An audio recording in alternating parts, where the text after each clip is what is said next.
Aujourd'hui, on va se pencher sur une histoire, celle d'une petite fille de 6 ans. Une histoire qui a viré à la tragédie, mais qui a aussi inspiré un film aussi puissant que controversé. C'est l'histoire de la tentative de sauvetage de Hind Rajab. Et tout commence avec ces mots, les mots d'une enfant. J'ai si peur, s'il vous plaît, venez. Ça nous plonge tout de suite dans l'urgence, dans le côté terriblement humain de ce récit. Alors, pour bien comprendre, il faut se transporter là-bas. On est à Gaza, à l'intérieur d'une voiture prise pour cible. Et c'est de là que part cet appel au secours, un appel qui va déclencher une opération de sauvetage absolument frénétique. Reprenons les choses dans l'ordre. Tout se passe le 29 janvier dernier. Le matin, un ordre d'évacuation est donné dans un quartier. La famille Hamada monte dans sa voiture et essaie de fuir. Mais pendant leur fuite, un char ouvre le feu sur eux.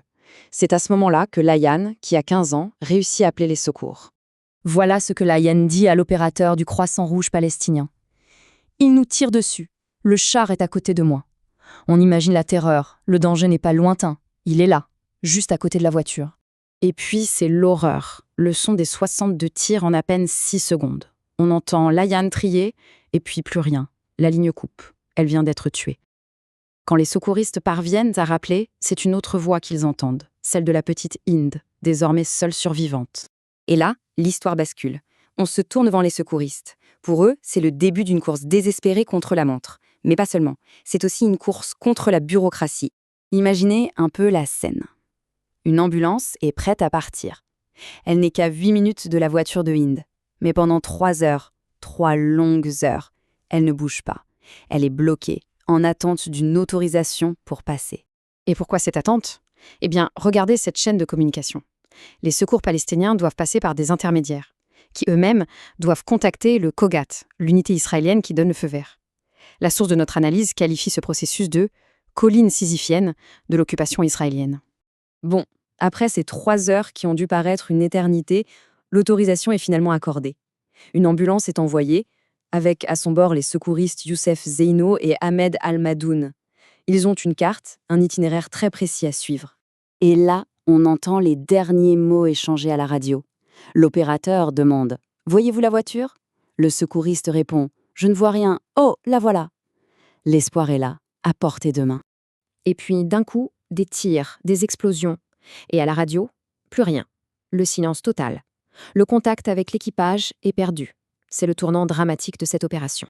Mais l'histoire, malheureusement, ne se termine pas là. Il faudra attendre 12 jours. 12 longs jours pour que la zone redevienne accessible et qu'on découvre enfin le fin mot de cette tragédie. Oui, 12 jours. Pendant tout ce temps, la scène du drame est comme gelée dans le temps, complètement inaccessible. 12 jours de silence et d'incertitude. Une fois sur place, les découvertes sont effroyables. La voiture de la famille est criblée de balles. On en comptera 335. 335, ça donne une petite idée de l'intensité de l'attaque. Et il faut bien se rendre compte du contexte. Pour les secouristes, chaque mission était un danger de mort. À ce moment précis, on comptait déjà 80 ambulances qui avaient été détruites à Gaza. Et puis vient la confirmation de ce que tout le monde redoutait. On retrouve la carcasse de l'ambulance, entièrement calcinée. Et un peu plus loin sur la route, dans l'autre voiture, le corps de la petite Hind, aux côtés de sa famille. Ce drame, si intime et si spécifique, a pourtant touché énormément de monde. C'est devenu un symbole. Et c'est justement ce que le film La voix de Hind Rajab tente d'explorer, en transformant un fait divers tragique en une réflexion plus large. Alors ce film, il est vraiment particulier. Pas de reconstitution visuelle de l'horreur. Non, la réalisatrice Kauter Benania a fait un choix radical. Utiliser uniquement la voix de Hind, qu'elle transforme en spectrogramme, ces sortes d'empreintes vocales visuelles. Le film se concentre sur l'humanité, sur la compassion des secouristes. Et, chose intéressante, il a eu beaucoup de mal à trouver un distributeur aux États-Unis. Pour aller plus loin dans l'analyse, la source qu'on explore aujourd'hui propose une grille de lecture qui vient de la psychanalyse.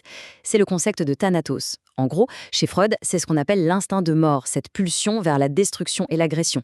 Et en fait, l'idée, c'est de voir l'histoire de Hind comme la manifestation d'une lutte ancestrale. D'un côté, on aurait Eros, la pulsion de vie, la compassion, la justice, le sacrifice des secouristes, et de l'autre, Thanatos, la pulsion de mort, la cruauté, la violence, la domination. Du coup, pour l'auteur de l'analyse, ce film est si puissant parce qu'il arrive à aller au-delà des discours, au-delà de la propagande, pour nous montrer la réalité humaine nue de la guerre et de l'occupation. Et il y a une phrase prononcée par Inde pendant cet appel qui est absolument déchirante. À un moment, l'opératrice lui dit d'essuyer le sang qu'elle a sur la bouche. Et Inde répond « Je ne veux pas salir ma chemise pour ne pas déranger ma maman ». Ça montre toute l'innocence d'une enfant de 6 ans au milieu du chaos le plus total. Donc, pour résumer l'argument de la source, cette histoire n'est pas juste une tragédie parmi d'autres. Elle servirait de révélateur. Elle mettrait à nu ce que la source appelle la tyrannie mesquine et mortelle de l'occupation. Et elle nous placerait face à un choix moral fondamental, un choix entre le bien et le mal. Et on va terminer là-dessus, avec la question que pose la source. C'est une question terrible et qui restera sans réponse. A-t-elle vu les lumières de l'ambulance? A-t-elle eu, ne serait-ce qu'une seule seconde, l'espoir d'être enfin sauvée?